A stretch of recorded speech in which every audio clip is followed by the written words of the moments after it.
Well, I don't claim to be an expert on the tornado of 1913, but I do have quite a lot of really cool pictures of the tornado, and you know, pictures tell a story. So I'm hopeful that between the pictures that I have and the research that I've done to go along with them, that I'll have an entertaining little show for you tonight here. I think Carol called it the cyclone. That's what they called it. They did call it that, and there's lots of newspaper articles where they use the term cyclone, but truly, it's a tornado. We'll get into that, the why here. You got to always start with a little bit of information. Now, hopefully this computer's going to work. Yeah. These circular wind storms have many names, but there's only two different kinds.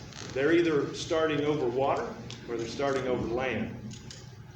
The hurricane, the cyclone, and the typhoon all start over water, and they all can be hundreds of miles wide. They can last for days or weeks, but the lowly old tornado has to start over land, and they usually last 15 to 20 minutes to maybe an hour at max. And what we saw in 1913 in Murfreesboro was indeed a tornado, even though you can find the headlines all about the newspapers calling it a cyclone. So, and just another little bit of background. I used to think that the tornado season was kind of in line with the hurricane season, you know, more like in the fall, when things, because we see tornadoes a lot around here whenever those storms push up into the Gulf, and then they carry on up in here to the Tennessee Valley. But truly, March, April, May are the most common times that you're going to see a tornado form anywhere in the United States. These numbers go back to 1811 up until last year. So we see March coming in third place. And March is when we're talking about.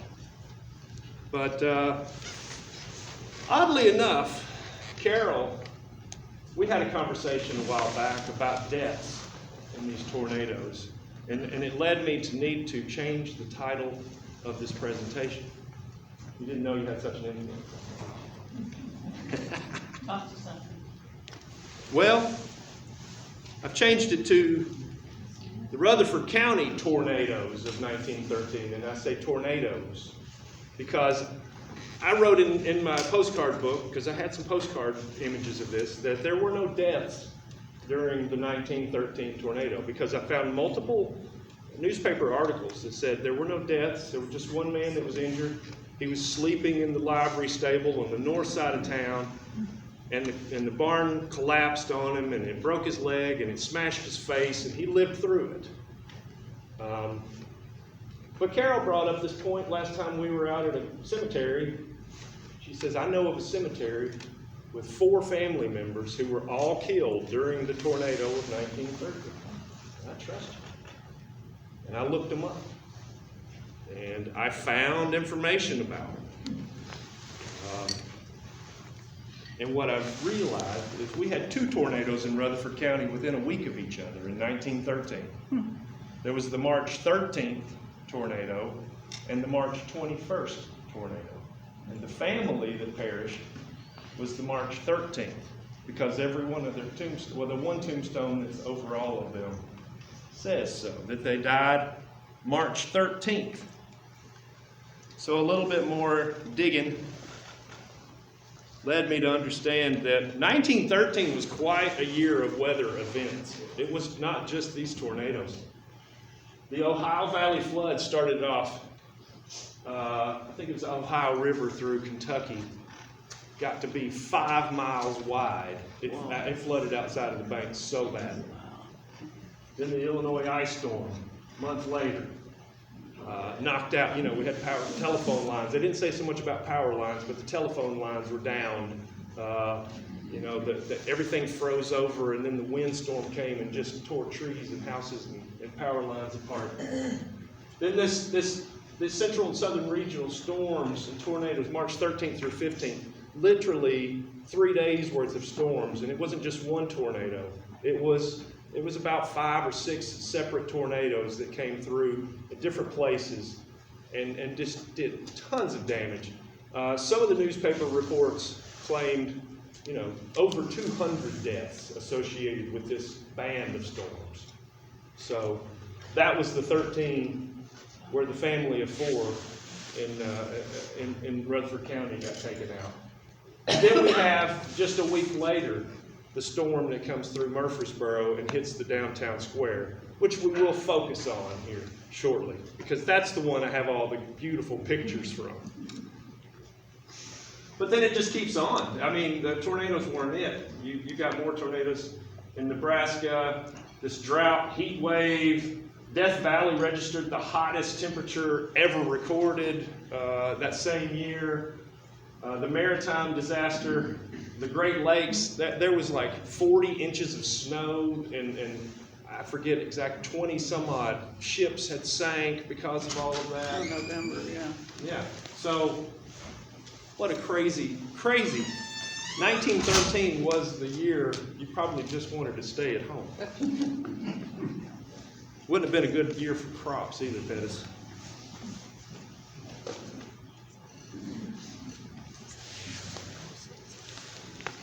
So here's a little bit of headline. The cyclone leaves a death and destruction. That's the March 13th one, where we lost this family here. The Rowland family. They're buried out, I think that was Eagleville. Rockville, my bad, Rockville, out 96 going toward Franklin.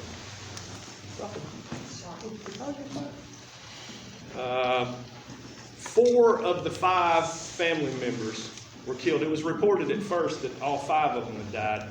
The 12-year-old girl apparently had the back of her head cut and sustained, I think, maybe a broken leg, and she supposedly was holding one of her little siblings in her hands, and they picked the house up and carried the house about 300 feet and sat it back down. And when they landed, she supposedly has recounted that all of her family was laid around her dead, and she crawled in between 2 mattresses, and she thinks fell asleep, but the paramedics reported that she probably passed out from her injuries. And it was hours before a neighbor came over to check on him and found that little girl who was still alive. But she lived on and lived a long life. Later in life, she's the one, it says on here, had this headstone added to the family cemetery. And so that's the headstone I think you were telling me about there.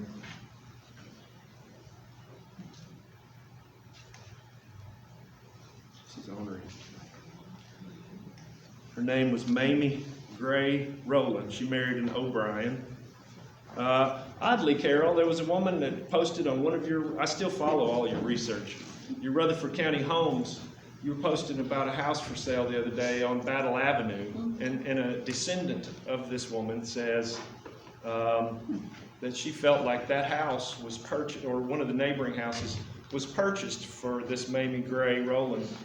Her grandparents took her in, as it should have been, and they sold the estate of her parents and took that money and bought her this house over on Battle Avenue to live in.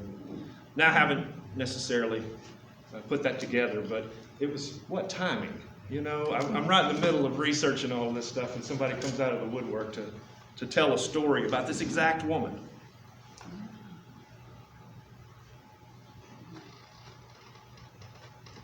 This forward thing is, there we go.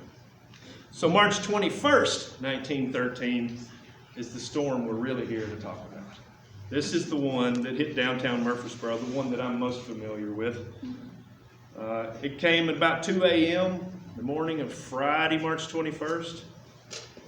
Struck downtown Murfreesboro at 65 miles per hour. The Home Journal newspaper reported that the storm moved into town from the southwest with blinding flashes of lightning and terrifying peals of thunder. I love the old reporters and their vocabulary, you know. That says it all.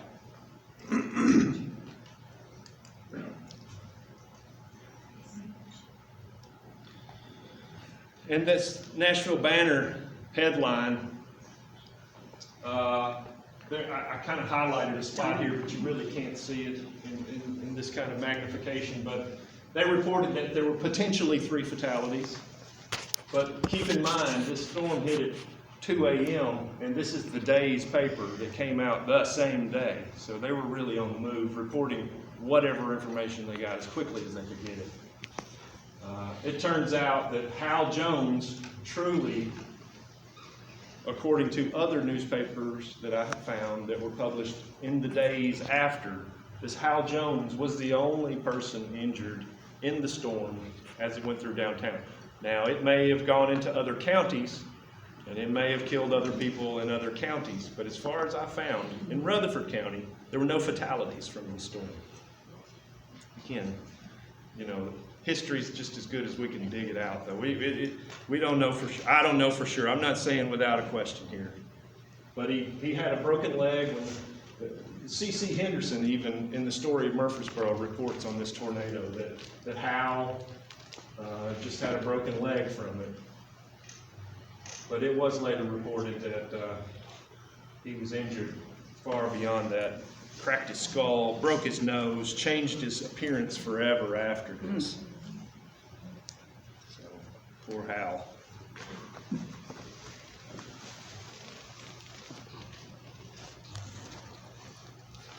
Hal, that's another name that popped up again. This is one of the first pictures that I purchased of the tornado damage. And about 2004, 2005, I managed to buy a collection of, I think it was 13 or 14 of these pictures that were in a nice little homemade booklet where all the pictures were taped on the pages. And the descriptions are just kind of written onto, well, as a photographer, I could tell. They were written onto the negatives. That's the reason the S's are backwards and some of the letters are backwards. He was trying to write it in a mirror image on the back of the negative so that when he printed the picture, it would be legible. Huh. But it was only, gosh, 4 or 5 years ago at best. Once again, Carol, my friend, was doing some research and found a newspaper article about this photographer, and they showed some of these tornado pictures in the newspaper article that talked about Hal Harrison. He was not a professional photographer. He grew up on Main Street, lived downtown, and apparently used to go to Blumenthal and Becker's on the square and just really marvel over this camera they had. Of course, the cameras of, you know, pre-teens like this would have been the big plates and the chemicals, and you had to put the hood over your, you know, and it was a lot of work. This particular picture, like I say, was the first one in the series that I had bought, and it shows the course of the storm, if you can make that out. The numbers back there, 1, 2, and the 3, then it hops to the 4, the 5, the 6, literally showing it zigzagging as it's coming into town. Now I've got some other pictures in here, one of which is the old fairgrounds out Church Street. So we know it had to have come in that way first. But following that thing into town, it was just zigzagging around, making all kinds of a mess. But just a little rabbit hole side note. Hal Harrison in the 1910 census lived at 926 East Main Street. Some of you may or may not recognize this old house because it was taken apart back in, I think, 1984 and moved out to Twin Oak Drive or Double Springs Road. Double Springs.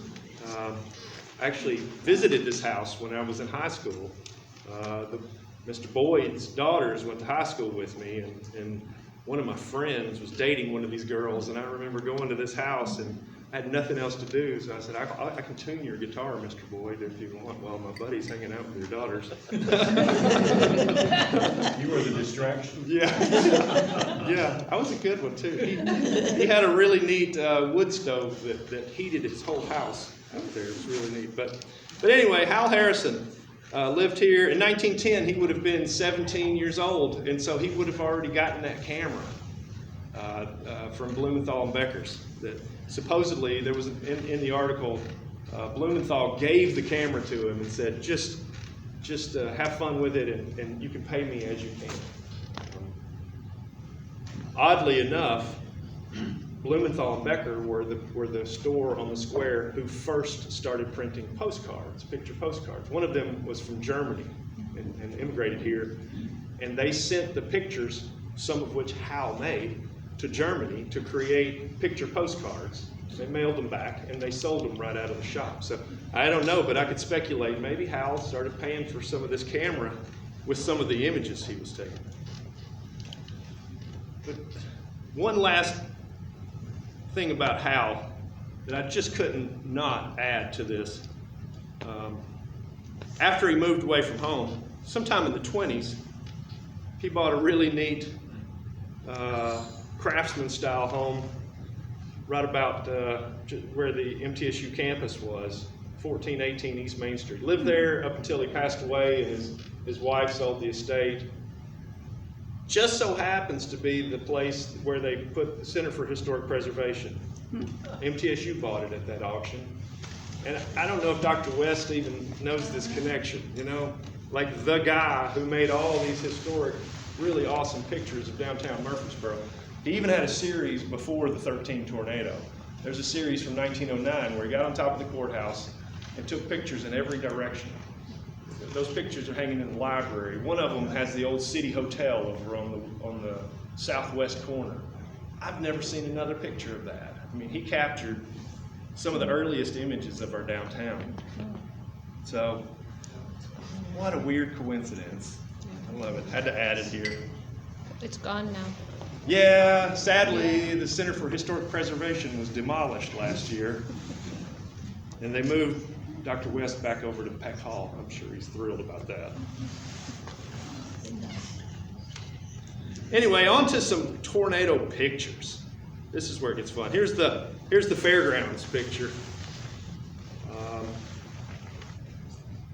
If you guys are not familiar, there is a Crystal's restaurant on South Church Street. Behind that, off in the distance, is the county workhouse. And that area back in there, which most of it's still fields, is where the Rutherford County Fairgrounds sat. I'm not exactly sure when they got rid of that fairgrounds. It was gone before I remember. I remember it through photographs and old maps. So it got gone. I'm sure they rebuilt it after this, though. I think it was on the Sanborn maps for years after that.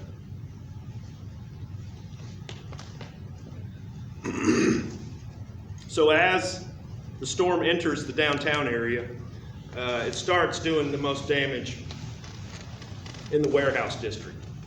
And this is before Broad Street. So a lot of this district, I'm not exactly sure where each building sat, but take away Broad Street and connect us over to the Cannonsburg area. That's where it starts in our downtown. As you can see in that first aerial picture, we were looking off towards the Cannonsburg area. The Farmer's Gin and Warehouse, these buildings, you know, many of them, you know, this is 1913, so the mortar didn't have Portland cement back then. The bricks were a little softer, but nevertheless, these were brick buildings with big beams and lumber, big storehouses, just leveled. The Miles and Beasley stables.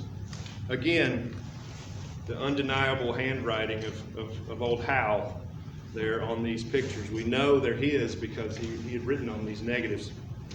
And most likely put together that booklet of pictures that I have today. There's one of the storehouses over there that stored flour and groceries, and all of that was ruined. It ripped the roof off. All the flour got wet. It was completely ruined.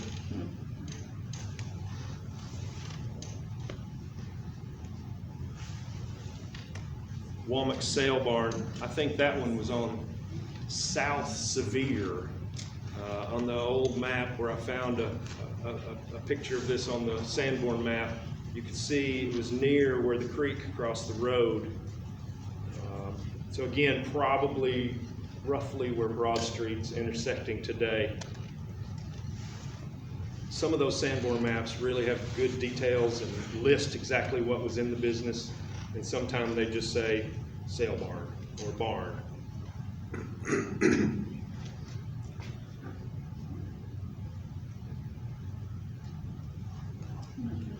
The Ransom Brothers Grain Warehouse. Again, just blown all the pieces. Now supposedly, as soon as the storm ripped through, the rain just drenched the area. But there was also lightning storm. The peals of thunder, were coming from all this lightning. There was a storehouse that supposedly had alcohol or flammable items in it. And one of those, even I think they mentioned cartridges, so like ammunition. There was one of these that caught on fire and supposedly, was blowing up things, and the fire was exploding, and the rain, as hard as it was coming down, wasn't doing anything to put it out. The fire department at the time would have been over on the backside of the square on Vine Street and Church Street. So they were quick to get over there, but preoccupied with everything else that obviously had been going on throughout the night.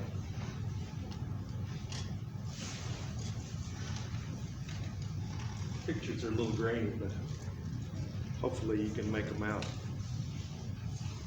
Was that on West Main Street, that Chancellor? I'm not 100% sure, honestly. I tried to take some time to figure out where a lot of these buildings were, but truly pinpointing them, because we got the Sanborn map from 07, we've got one I think that was done in 10, but then the next one is 14. And so the stuff's gone by then. I thought that the Ransom Granary was where Cannonsburg is. Well, that was Yeah, probably so. Most of this business district or whatever was over in that direction. And like I said, that first slide that showed the course of the storm, that was definitely over in the Cannonsburg area. So, What was the building used to be down at the end of Church Street and Broad Street, comes from square by the old police department. Now, That's the Huddleston Mill. what Huddleston Mill? Huddleston Mill, she says. kind of mill? It was a grain mill. Good question. Okay. I have pictures of it. I know the McFadden area, there's a sawmill over on that side, and there was a mill over there as well. I think that's even called Sawmill Street. Where the livestock market and all was too. Yeah, I kind of almost remember something like that. Did they kind of follow the railroad tracks? Kind of across the street from it. Yeah. It definitely came up through there, but I didn't see any mention anywhere of damage to the railroad depot at all. So I think since it was coming in the Church Street direction from the fairgrounds, it slipped into town and just zigzagged its way up to the square.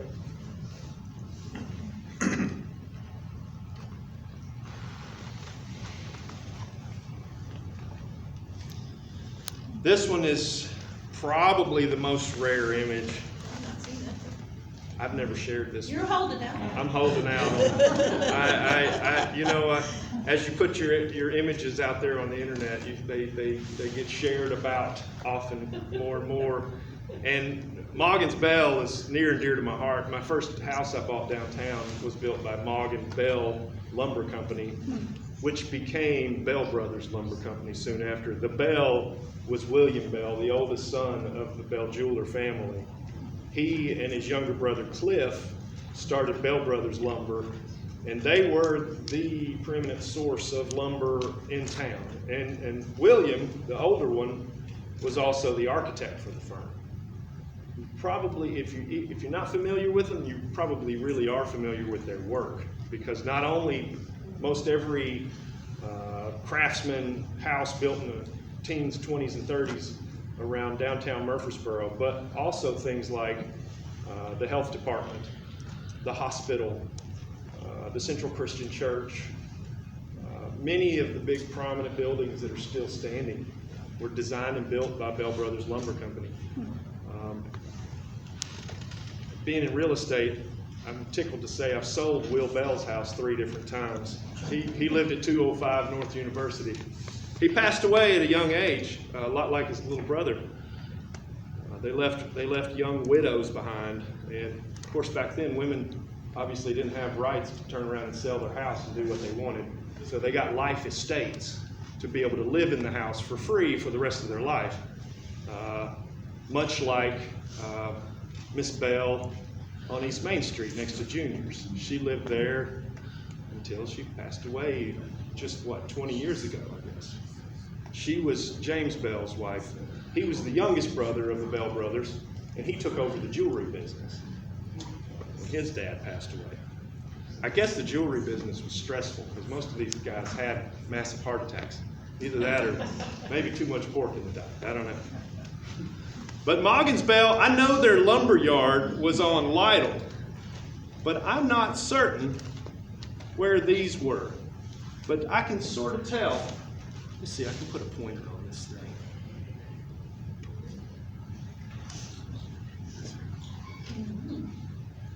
There is, right up in this area, when you zoom into that picture, there's a creek crossing.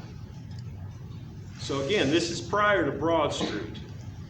So I've got a feeling this might be roughly where right across from Dodge store, over there in that area. Because that creek, I mean, we've only got that one town creek running through this area. But I'm not certain. Let me see, where do I turn that off now? Sorry. Anyway, these are my rare ones. I'm tickled with this one, but that storm wasn't messing around. It was taking out buildings. I know the 2009 storm did some serious damage, but it was only comparable. So now we enter the square. This is a view from the top of the courthouse, obviously looking northwest. You can see the Methodist church there. And the post office, yep. Now when we were talking about Howell earlier in the livery stable on the north side of town, for just a moment I thought it was that livery stable there, but the post office was already in view. So we know it wasn't that one. When I first got these pictures, I won't name names, but there was a book, a very good history book about Murfreesboro that was written by prominent historians in this town.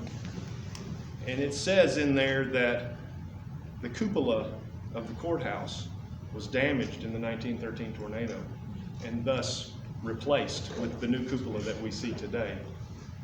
And those pictures are what made it clear to me that actually, no, that was wrong. Because the new cupola is already on the courthouse and was actually added in 1908, 5 years before the tornado. So it made me feel a little better because we all make mistakes. We learn the history of our town and we report it as best as we can, and then when we learn better, we update our notes. History's kind of like science in that way, Hopefully, I quit making mistakes. Anyway. Still married. This one's a little less common view because Hal had written northwest corner down here. Can't see my pointer. Yeah, you can. And then he put northeast up here. So, but this one pans out a little bit further. You can see that the bell tower on the Methodist church. But this building on the end that's just a pile of rubble, that's where Humidor is today. That was the Home Journal newspaper building. So they definitely didn't bring any news that morning. Is that why we don't have papers from 1900 to 19? Possibly, probably lost all of their. Yeah. They didn't have microfiche. They didn't have, we lost them. There's a lot of those years where the newspapers were lost. There's this bakery over here, Grace. Grace Bakery. That's a rare And shot. next to it is a barber shop on the right. There's a Right barber in the shop. corner, yeah. Okay. Yeah.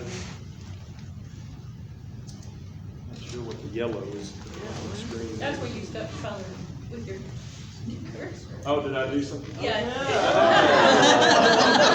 I can draw. I wonder if I can get that off of there. Yeah, it's stuck there, so I'll have to go back and fix that later. Undo. How did he do that? Yeah, apparently if I hold it down, it's gonna make marks on my pictures. There's a lot of views from this corner. Apparently the photographers were out swarming by then. Same view north, looking northwest there. People came out in droves just I to think see that's the one of damage. Ray's did. Oh, Yeah? Yeah, this one I obviously don't own. You can tell that one was just screenshotted from someone. A lot of these pictures I did. I have a whole photo album from my family of the thing too. I remember the mystery of one of your pictures. It's in here too, Gertrude. Yes. Yeah, because we thought it was Dr. Bray's house for a long Right, time. yeah. And it wasn't. It's the, It's on the table. Yeah, Academy. before Dr. Bray's, it was the Stickney house. that's right, that's right. Yeah. That's the reason. Because Dr. Bray bought the house from the Stickleys. But it's not the skipping house either. No, it originally was another woman, it was another person's house too, before that. Well, next door, Jim Smythe's house, it was her and her mother who bought it. Right. After the husband passed away, who died while they were finishing the house, and they were Anna Collier Critchlow? Critchlow. Yes, It was exactly. part of She married Critchlow. Horace Reedy, Maddie's brother. Yeah, yeah. After the first husband passed, who Yeah. was building the big Smythe mansion, or whatever we call it today. Oh, yeah. Yeah, yeah. Oh, it's all so intertwined, isn't it? One story leads right into the other one. Fragmental. Yes. That's a good view of that Home Journal building. You can see right through there. There's two buildings side by side that were taken out. Isn't that where the cows used to be? Charles? Who's that? Where that, you're showing the damage right there in our time period, that was where Callan's, store was. Cowan. Yes. Cowan. On the Yeah. corner. Yeah, I think so. And And- those and- was behind it there. And the shoes were behind it. There's still a shoe sign up there on the building in the back. One of the roofs of this building here was flipped over onto, I think that's Bell Jewelers next door. They tore it up like a can of sardines and just flipped it over there. This one always threw me off because I thought this said Bell here, and I'm like, I know good and well Bell's was down this way, It's Campbell's. but it's Kittrell. Kendra. Smith and Kittrell. And the Kittrells actually lived on Manny Avenue next to where I live for years. It's 226 North Manny. But that lot sat vacant for about 50 years.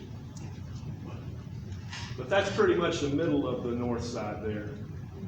Of course, you know Woodfin and Moore, after the storm, moved over to College Street in the Elks Club building there. And they stayed there for quite a number of years. Of course, that became restaurants and nightclubs for all the years after that. And every time I go in there to eat, I'm like, it's just beautiful, man. I had heard a rumor for years that Uncle Dave Macon was laid out in there, but he passed away prior to that transition. So that one wasn't Well, true. my next door neighbor, I grew up at 908 North Spring Street, and my neighbor, Mr. Payton, passed away. And he was laid out in the corner where I was having dinner one day. Yeah.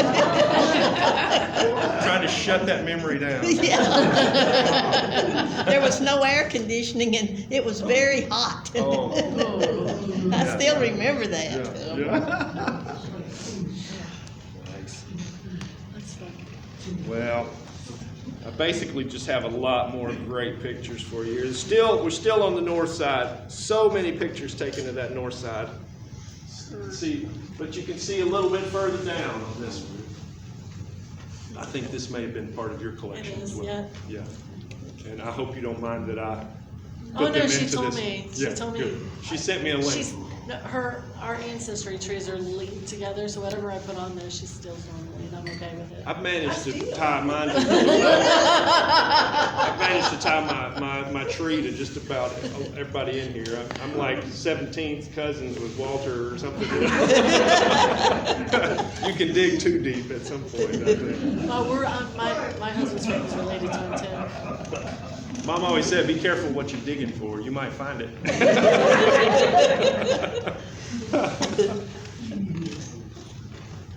But my running joke is if you've been in Murfreesboro for longer than 3 generations, we're cousins. It's true. Because I actually just recently Everybody's related found to Alfred Block. another Revolutionary War soldier, one that died in one of the very first battles. So I've got like a few Revolutionary War Rutherford County people now. Yeah. No, I wish I could just join the DAR though instead of the SAR. Get the SAR. I like you guys better. Oh, wow, that's good. Another one of the northeast Yeah. corner. That's the one you use tonight. Look at that water in this tree. Still, yeah, water still standing. When was the Methodist church built? 1888. 888, easy to remember that. Yeah. And the building across the street there on the corner was the original Methodist church. During the Civil War, it would have been the church, which means it would have been a hospital or a headquarters or something.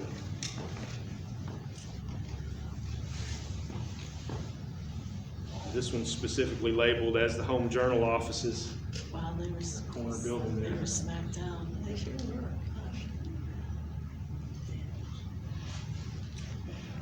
Most of these poles are phone lines. The phone lines were They here just snapped, long don't they? before the electric lines. Because you see, a lot of these old pictures, you'll see men are climbed up to the tip top of these things. We were risking, well, no, there was just low voltage for telephones at that time. Similar That's angle. a good one. Mm-hmm. It sure is. It's one.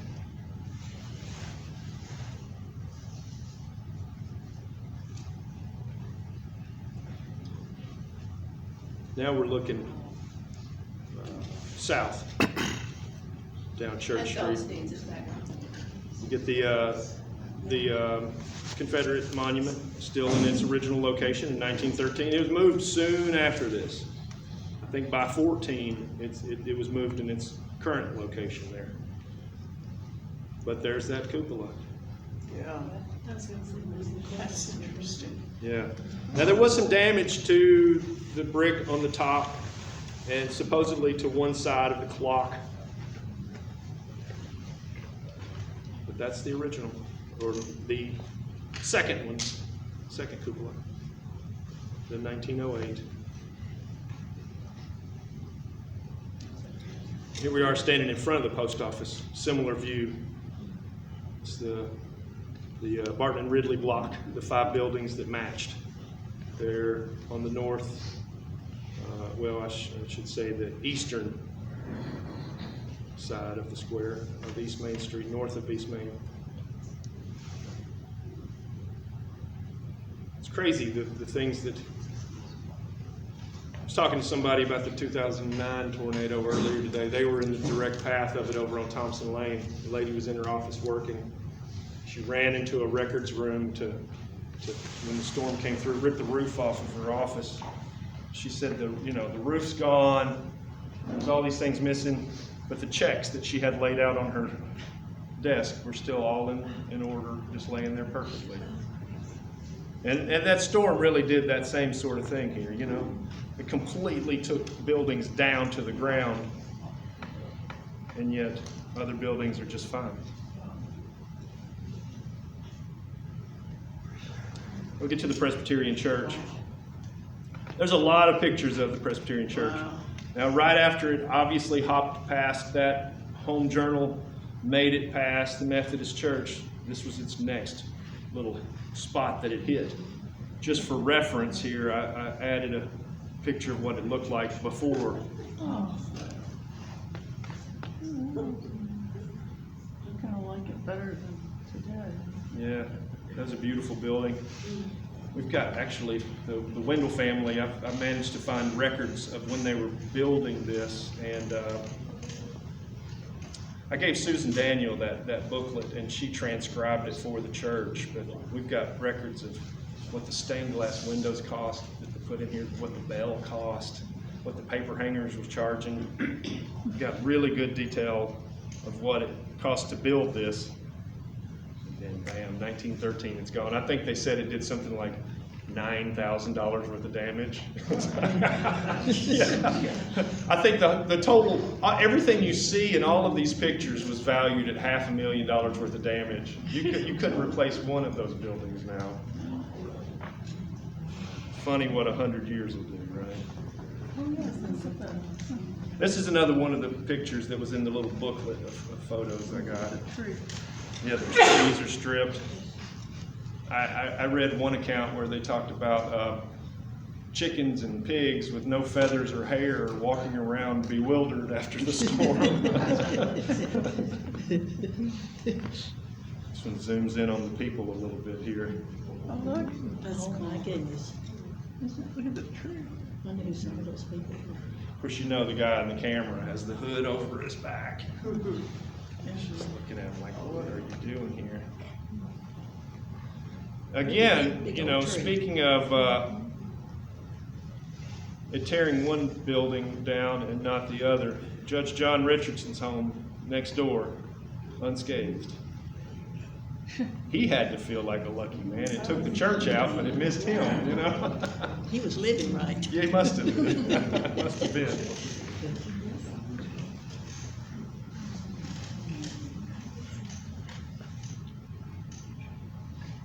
Here we go. This was the picture that really stumped us for so long. My late husband did that to his grandma. He thought it was funny. Yeah. He drew that on there? My late husband drew that on there. Yeah.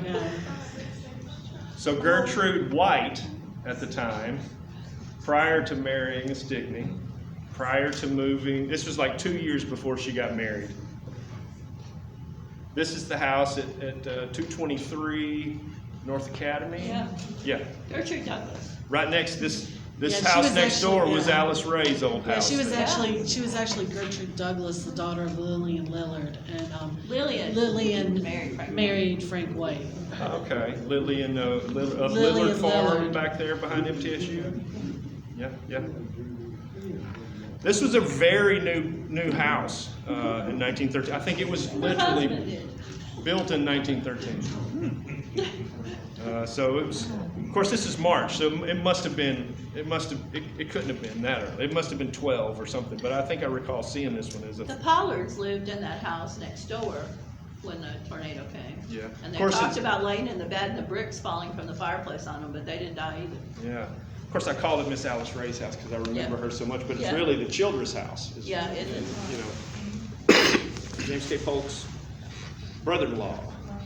So we're looking north, right? Yes. This is Academy, The Alice yeah. Ray's there, and then the women's club should be. This here, way. Right behind you, right over here. Right here, and then there's, I'm trying to think, so that house isn't there anymore. Because. Both of these houses are here Yeah, still. they're still there. They're still there. Yeah. This is the, what was the most, So is that where? Hastings. Yeah, they called it Hastings House. They did the last remodel. One of the carpenters from Bell Brothers lived here for many So years. that's where the Cisco's lived now. Yes, yes, the And Cisco's lived there. The Thompsons lived there for a while. It was, Yeah, yeah, For some that's reason, it. the front of It's it- weird without the porch. Yeah. Yeah. And the chimney's laying Well, on it the took roof us a here. while to figure out what it was. Yeah, it looks so much like the house that Miss Bray, Dr. Bray owned on East Main Street, which tied in with the story because it was later a Stickney house. It was earlier. Ray's bought it from the Stickney. Oh yeah, Bray was much later, yeah. I actually sold it for Elizabeth about 5 years ago. So, yeah, so anyway, I love the little stick figure. Help me. Yeah. We sent this to Elizabeth, she said, that's not my house, the windows don't fly out. I knew it wasn't, that's why I told Carol, I'm like, I think he was just messing with his Yeah. grandma. Yeah. And this one really thrilled me, this is part of my original collection. That is so cool. This is Burton and Manny. That's Eubank's house right there. And then I put over here, you can see the back of Steve Boffman's house. Oh, okay. So that's Manny Avenue that those are facing. And then this is Burton right through So it's here. behind him. Yeah, we're coming in from behind, right about the Kerr house over here. That's so Tommy nice. Ford showed us that house, the Eubanks house. It was for sale. Oh, yeah, yeah, Got it. yeah. So there's another great angle of this one. When I first saw this one, I thought it was looking down Manny and that Eubanks, and it made me think, at the time I lived at the corner of Lytle and Manny, and I thought that was pieces of my house in the distance down there, or the prior house, because the house on the corner of Manny was a Bell Brothers house built in 23, 10 years later. But I had my angles wrong, and this is truly Burton. But then there's this last little, you can see this is labeled as Uncle Green's coal house laying in the street. You can see it in that previous picture, but this focuses on it. It flipped the roof off of the coal house in some neighboring yard there. Yeah, that's another one of yours. Goes. Who was Uncle Green? Yeah, I don't know whose uncle, but there you can, Roberts. you can see it right there. Green Roberts. Roberts Coal Co. The Roberts that lived in the Burton Roberts house, they were related. Okay. That's who gave it to me. Got it. I think I do recall it now. In Glenn's house. Yeah. Yeah, Yeah. that's right. Leave the dirt road. Yeah. So I'm not sure which direction the storm headed after this, but this is really where the pictures end. Once we make it to Burton and Manny, I've never really found any other photos that show any damage beyond this little area here. So I guess the storm lifted, as they say, and it moved on. But anyway, there's the tornadoes of 1913. Those are the last of my pictures, and I appreciate you all being here tonight.